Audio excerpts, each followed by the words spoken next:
the one in which the brothers return home.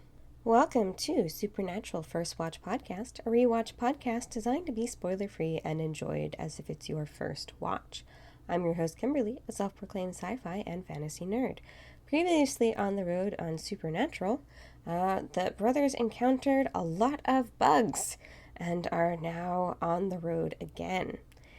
And in our previously on segment, we have a change.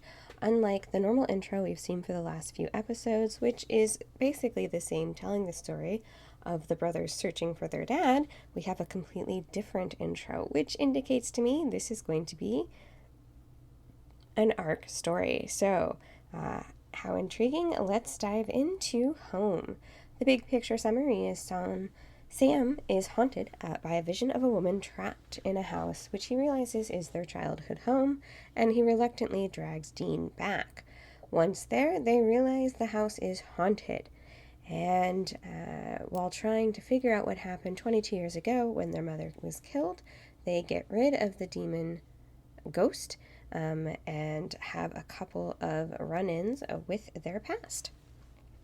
So, let's go deeper. In our normal format, we cut to a young mom with two kids who is tucking them in at night. The little girl, of course, is very afraid because there's something in her closet, but mom assures her that there's nothing wrong. Of course, if this were a normal episode of television, there would be nothing wrong, but we all know something is wonky in this house. As the mom is unpacking, she hears a weird pattering noise and goes to investigate.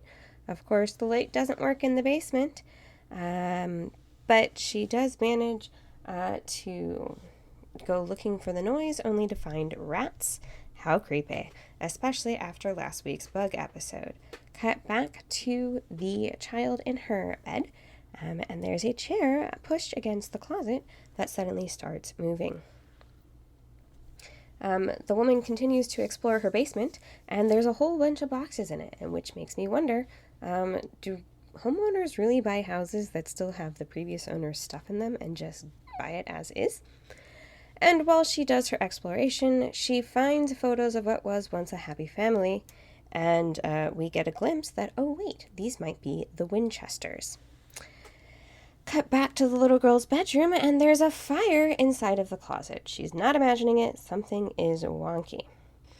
Back at the house, the same woman seems to be pounding on the window, but then, of course, Sam wakes up. And we find out that Sam is dreaming of the mom from the opener, Jenny, screaming from her daughter's bedroom. Dean is currently researching cases, but Sam is clearly distracted and disturbed by his most recent dream. Dean asks if hunting evil is boring him, but Sam is not quite taking up their banter. And then he makes a realization. He's been sketching a tree from his dreams and realizes that it's actually a dream from their childhood home because he finds the photo in their dad's journal. He realizes, oh no, they have to go home again. And he tries to convince Dean to return to Kansas. Dean really does not want to go, until Sam reveals that he actually dreamed of Jessica's death for weeks before it happened, and now he's dreaming of a woman pounding on the window in their family house. Dean is clearly disturbed, but decides he guesses they're going back to Kansas.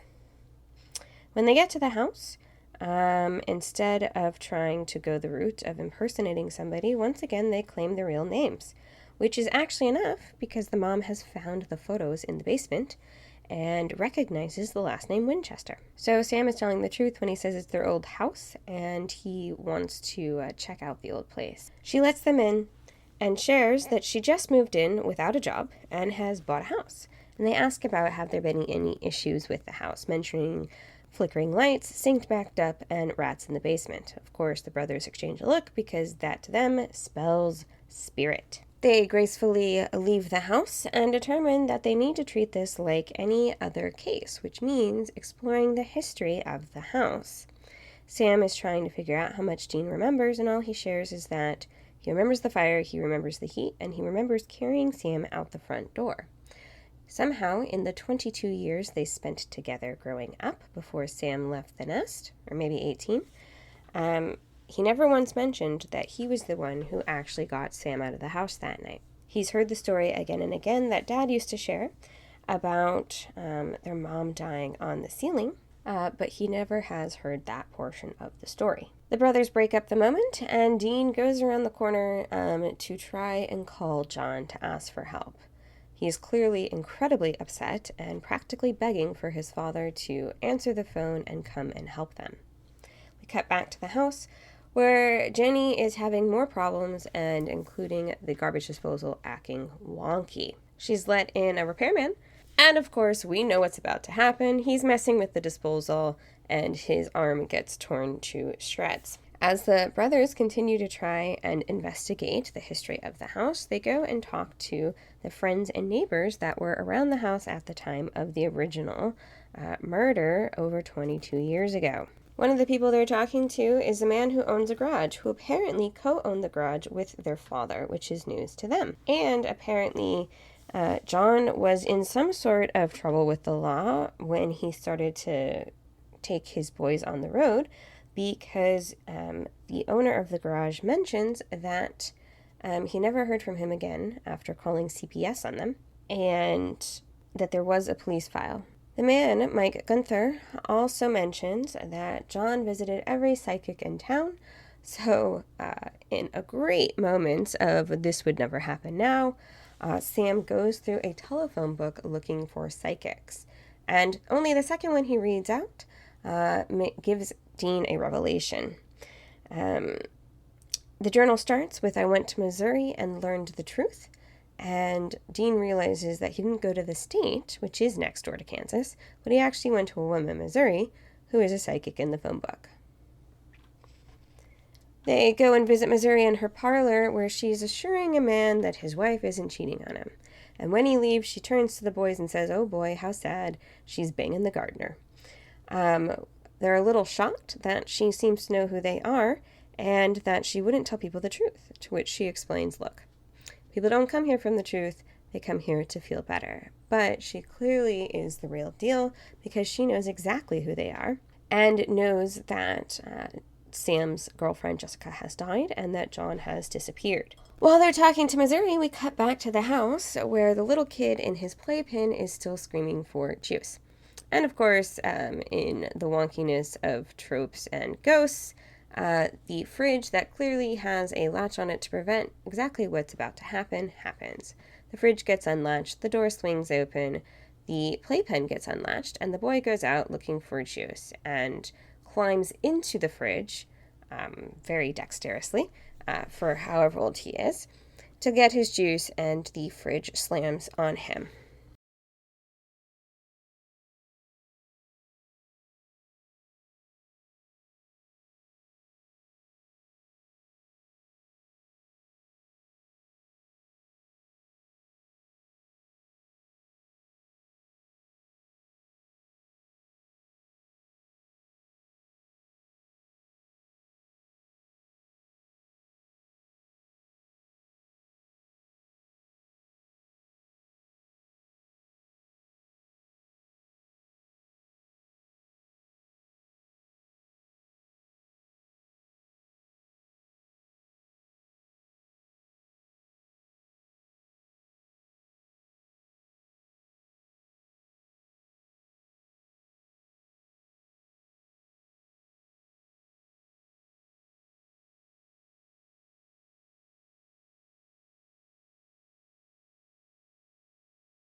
Jenny, the mom, of course, returns in the nick of time, can't find her child, but realizes there's spilled milk leaking from the fridge, opens it, and finds her child inside.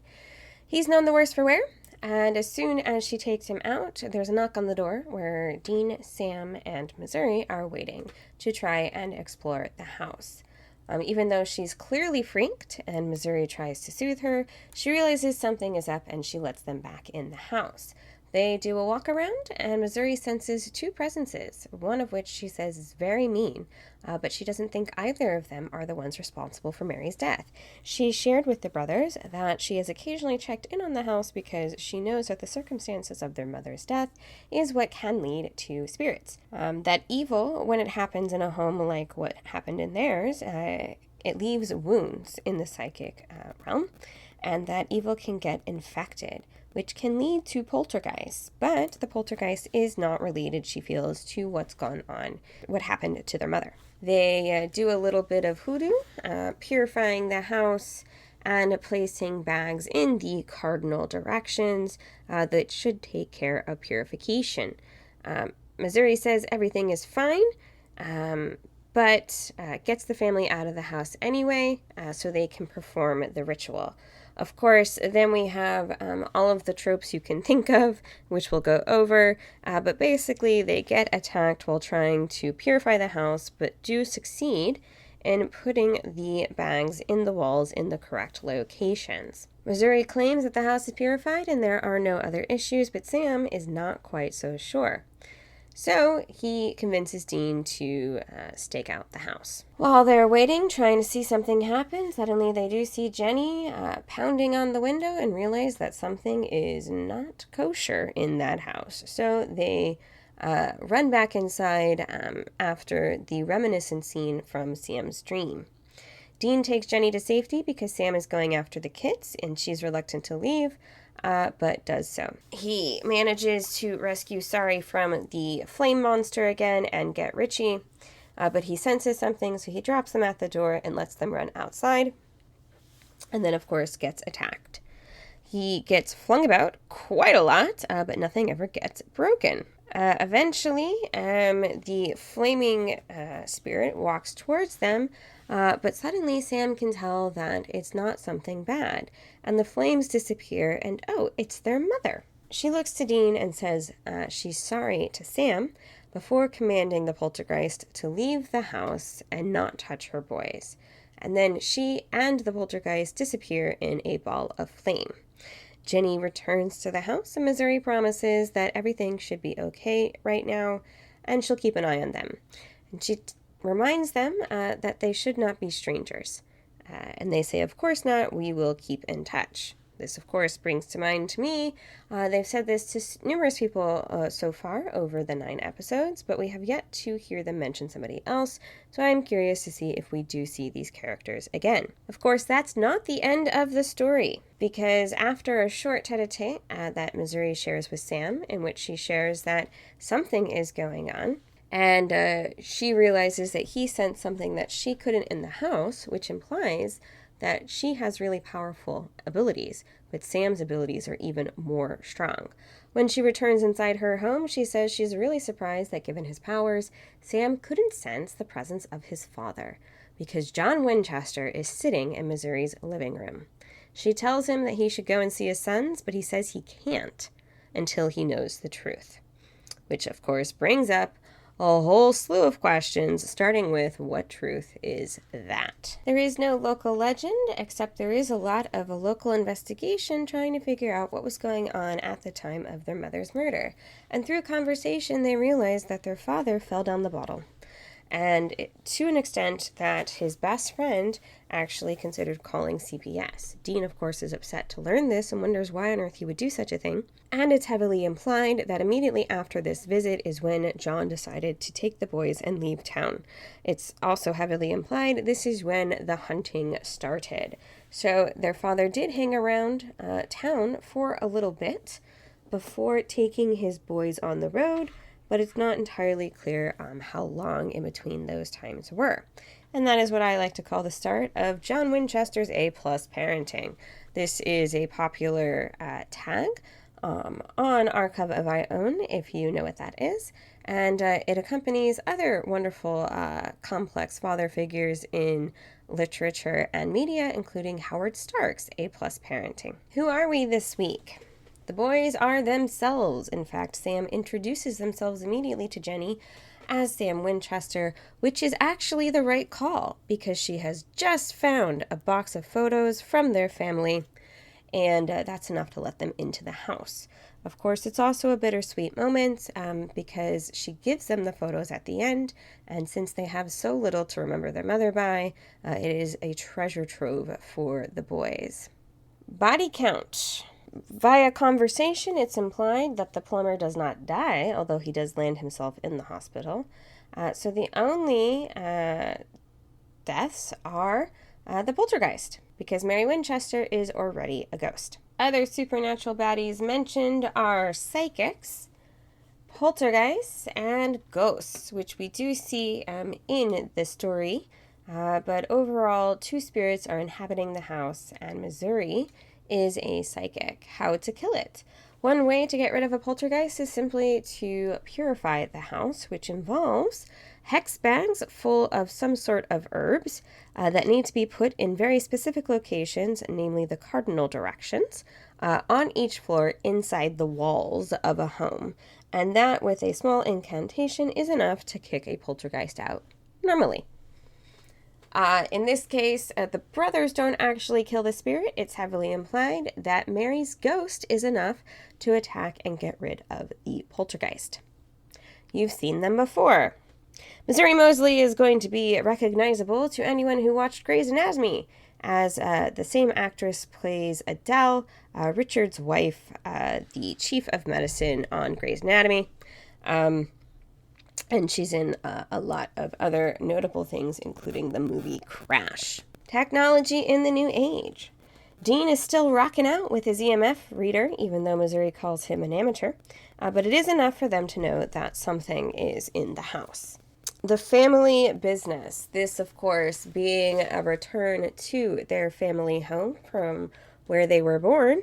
There is a lot to uncover in this story, but actually, I find there's less about the development of the brotherly relationship and finding out about their past than there was in the previous episode. We get our first view of John Winchester, other than flashbacks, and something is going on. Dean is desperate for his father to return his calls and is clearly incredibly freaked out about what's going on in their old house. But despite him calling his father, and what I think all of us feel is a complete out-of-character move for Dean, begging his father to call him back, he does not show up. But it is revealed that John Winchester has been in town for some time. It's not entirely clear how long during the story, or even if he was there before the brothers rolled into town, because Missouri clearly remembers him, knows him, and knew he was there, waiting in her own living room. But he makes no move to interact with his boys, no move to talk to them, and we don't see him observing them at all throughout the episode either, which raises just a whole bunch of questions.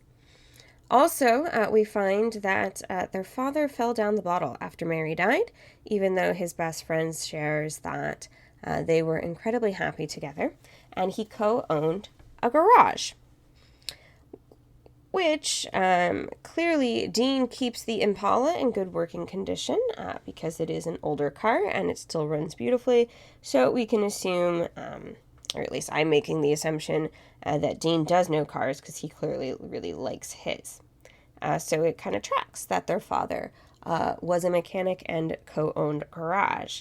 Also, we find out that when their father fell down the drinking hole, his best friend called CPS on them, which was enough for them to leave town.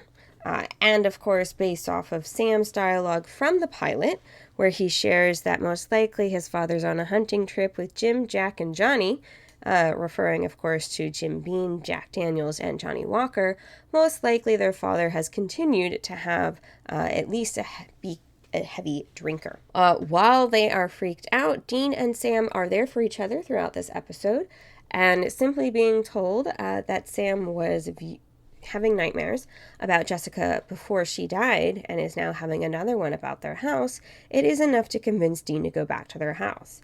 However, it does seem that Dean has not stepped foot in the town since their mother died, and clearly does not want to go back to the city at all. So, Lawrence, Kansas must not get a lot of supernatural activity Or if it does, their father never dragged them along with because Dean says he hasn't been back since. Dean clearly also does not like what he hears about their father from the time before he took them on the road, but they continue to explore. Also, they get some very treasured photographs from Jenny that she found in the basement, which of course just brings up a whole bunch of questions in my mind about, wait, didn't the house burn? How do you rebuild a house that seemed to be completely engulfed in fire from the pilot? And of course, if it was that engulfed in fire, how is it that their personal belongings were still there? Did the house remain vacant for 20 years before somebody bought it? And if not, was there really another homeowner or two in the interim who never went through the boxes in the basement and never got rid of them? These are all questions to contemplate, but I doubt we'll ever actually get answers for them. Technology in the new age. This is not a technology observation, but this show clearly is dating itself because Sam looks up psychics in the phone booth and in a phone book. I'm not entirely sure I would know where to find a phone booth within 50 miles of my current location. The last time I went to an airport, there were still a few payphones available, but even those, most of them had actually been torn out. So we see them in a phone booth and we see them using the yellow pages, which of course used to get delivered to most everyone's house. But again, the only yellow pages or white pages that you would really find nowadays is most likely online. Supposedly they do still print them, but it's incredibly uncommon for people to have access to them or for people to pay to get listed for their services in the yellow pages. At the time of this original airing, though, it was not as uncommon, and it only takes 2 listings of a psychic for them to find the person they are looking for. It's also revealed that Missouri is the one who introduced John to the supernatural world. However, it's not entirely clear why he went searching for psychics in the first place based off of his wife's death. But Missouri pulled back the curtain and let him know about the real truth of what was going on. And it is assumed, of course, shortly thereafter, since it is the first line in his journal, that he went to Missouri and learned the truth. It is assumed that shortly thereafter, either his conversation with Missouri or the visit by CPS was enough for him to take his boys on the road and start hunting on his own. It's trope-tastic. There are so many tropes in this episode, it's a little bit overwhelming. We start out with somebody pounding on the window from a nightmare, which you'll see in a lot of horror films, the view of a woman in white pounding on the window. Also, we have all of the various interactions with the spirit where a little kid says they're afraid of what's in their closet and gets assured that nothing's there, even though the kid can see it and the mom cannot. We get chairs moving across the room. We get disposals running by themselves and without power. We get the monkey with the cymbals clapping, which I believe is from a famous horror film as well. And we get the cliche of somehow the kid getting out of its pen and getting trapped into a fridge. During the fight sequence with the spirits, Sam gets choked out by an electrical cord.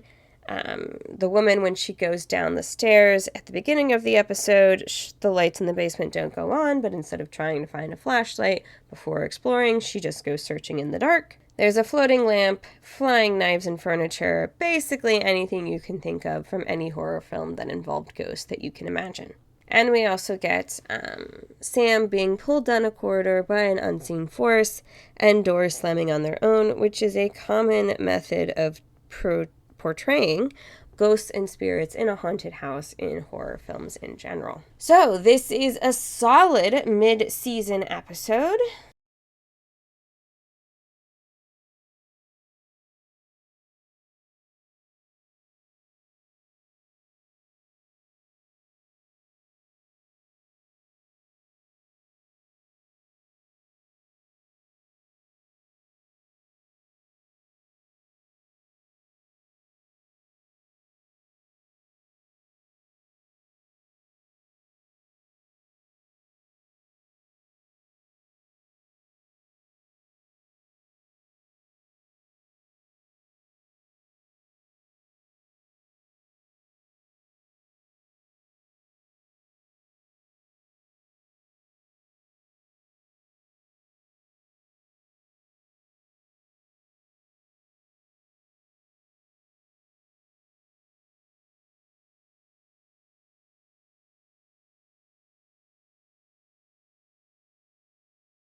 and it's no surprise that its air date is mid-November, which would have been the heart of sweeps back when television shows ran on a sweeps schedule. We get a lot of questions answered and get a lot more introduced, including the fact that obviously some sort of evil killed their mother. It is linked, and that they still have not talked to their father, but he is aware they're looking for them and is at least listening to their voicemail messages. Also, in a very creepy reversal, Sam, who was a baby at the time and could not have possibly remembered the phrasing, tells Sorry to take your brother outside as fast as you can and don't look back, which is exactly what their father said to Dean when he handed over a baby Sam to get out of the house 22 years before. We get a lot of questions answered, and as I said, more introduced. Sam is still having nightmares, but now those nightmares are going beyond just Jessica's death, and he sees yet another premonition, and we don't know why. We meet a psychic, so those are real in our supernatural world, and discover that she is the one who introduced John to the world of the supernatural, and shortly thereafter he took the boys on the road, or at least he disappeared completely from Kansas. So this does show us that the boys have been living on the road, or at least have not stepped foot in Kansas since the death of their mother. Also a really solid story, although there are a bunch of trope moments in it that align with spirits. And apparently not all spirits are bad, as Mary retains her memories and knows who her children are and has been in the house for over 20 years, despite the fact that Missouri claims she has come to the house numerous times to check in on it.